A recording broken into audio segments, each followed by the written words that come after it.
दोस्तों आज की इस वीडियो में हम जानेंगे कि हिंदी फिल्म इंडस्ट्री का बिजनेस मॉडल क्या है।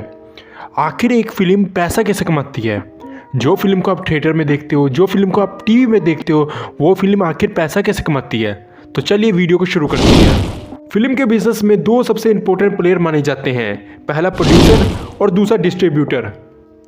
प्रोड्यूसर वो कंपनी या वो इंसान होता है जो अपने पैसे फिल्म बनाने में लगाता है, और डिस्ट्रीब्यूटर वो कंपनी होती है जिसकी जिम्मेदारी फिल्म को सिनेमा घरों तक पहुंचाने और इसकी मार्केटिंग की होती है।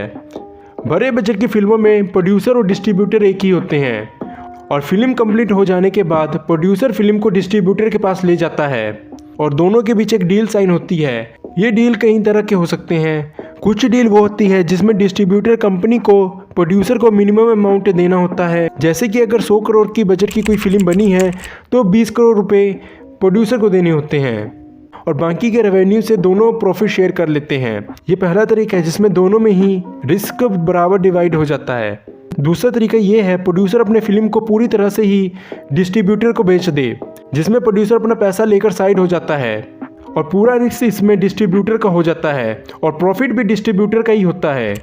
रिस्क और प्रॉफिट दोनों ही इसमें डिस्ट्रीब्यूटर का ही होता है।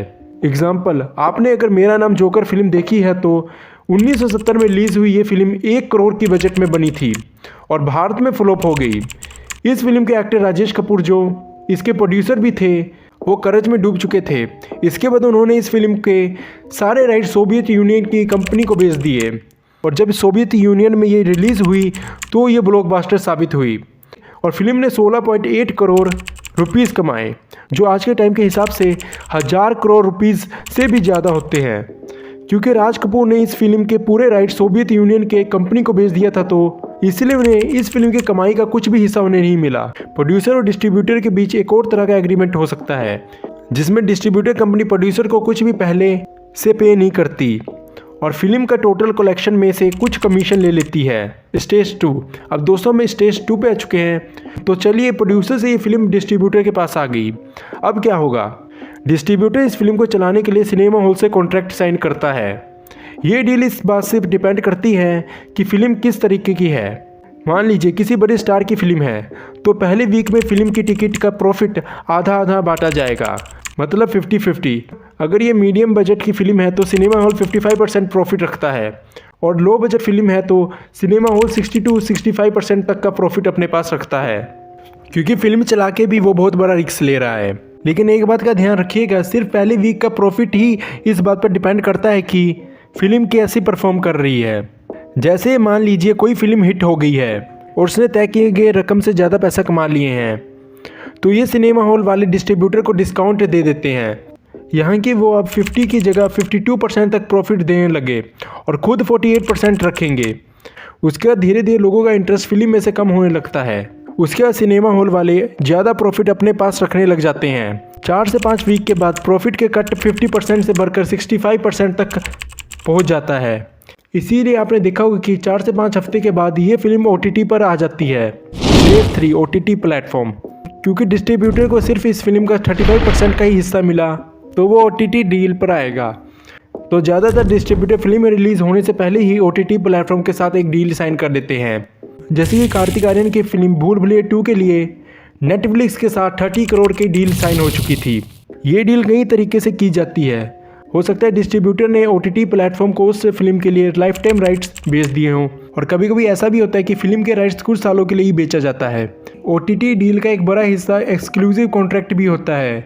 मतलब ये देखना कि फिल्म एक OTT प्लेटफॉर्म पर रहेगी या अलग अलग OTT प्लेटफॉर्म पर रहेगी। जैसे कि रणवीर सिंह की फिल्म 83 नेटफ्लिक्स और हॉटस्टार पर दोनों पर ही अवेलेबल थी। जब फिल्में एक ही प्लेटफॉर्म पर रिलीज़ होती है तो उसके लिए नेचुरली उस प्लेटफॉर्म को ज़्यादा पैसे देने होते हैं, लेकिन नॉन एक्सक्लूसिव फिल्मों के लिए कम पैसे देने होते हैं।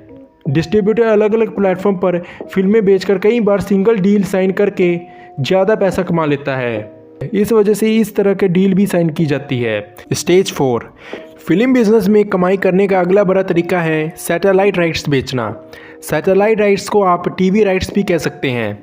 टीवी चैनल्स इन फिल्मों को अपने चैनल पर दिखाने के लिए डिस्ट्रीब्यूटर को पैसा देते हैं। ये काम भी कई टाइप से किए जाते हैं। अगर कोई फिल्म पहली बार चैनल पर दिखाई जा रही है तो उस चैनल को ज़्यादा पैसा देना होता है, पर साथ ही उसे सबसे पहले फिल्म दिखाने का मौका भी मिलता है। जिससे उसकी टीआरपी काफ़ी बढ़ जाती है। डिस्ट्रीब्यूटर दूसरी तरह के डील भी अलग अलग टीवी चैनल्स के साथ करते हैं, जिसमें वो दूसरे चैनल्स को सेम फिल्म चलाने के राइट्स बेचते हैं। अब ये राइट्स किस प्राइस पर दिए गए हैं, ये कई फैक्टर्स पर डिपेंड करता है। ये देखा जाता है कि फ़िल्म कितनी पॉपुलर है, तो इनको ये राइट्स कितने समय के लिए दिए गए हैं, क्या किसी और चैनल के पास भी ये राइट्स पहले से मौजूद हैं या नहीं। यानी कि अभी स्टार मूवीज़ से लेकर जी सिनेमा और भी कई चैनल्स फिल्म डिस्ट्रीब्यूटर्स को पैसा देते हैं। इस राइट्स के बिजनेस की वजह से ही शायद आप समझ पा रहे होंगे क्यों सेट मैक्स पर ज़्यादातर अमिताभ बच्चन की फिल्म सूर्यवंशम दिखाई जाती है, क्योंकि सेट मैक्स के पास ज़्यादा फिल्म राइट्स नहीं थे और सेट मैक्स के पास सूर्यवंशम के 100 साल के राइट्स हैं। तभी सेट मैक्स पर ज़्यादातर सूर्यवंशम फिल्म दिखाई जाती है, क्योंकि 100 साल के राइट्स हैं सूर्यवंशम के सेट मैक्स के पास। इन सभी डील में बहुत सारे अलग अलग मिडल मैन भी होते हैं जो अपना प्रॉफिट लेते हैं। जैसे कि डिस्ट्रीब्यूटर के अंदर कई सारे सब डिस्ट्रीब्यूटर काम कर रहे होते हैं, जिसमें से कुछ OTT को देखते हैं और कुछ मूवी को और कुछ टीवी राइट्स को। इन सभी लोगों से होता हुआ पैसा फाइनली प्रोड्यूसर के पास पहुंचता है। उसे पता चलता है कि ये फ़ायदा का सौदा था कि नुकसान का।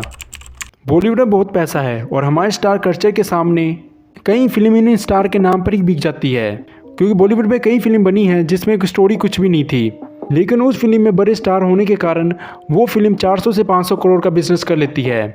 और ये बात बड़े स्टार्स को समझ आ गई है, तभी ये बड़े स्टार फिल्म करने के लिए सिर्फ फीस नहीं लेते, कई एक्टर प्रॉफिट शेयरिंग डील भी करते हैं। मतलब प्रोड्यूसर को मिलने वाले पैसे का कुछ हिस्सा इन एक्टर के पास जाता है।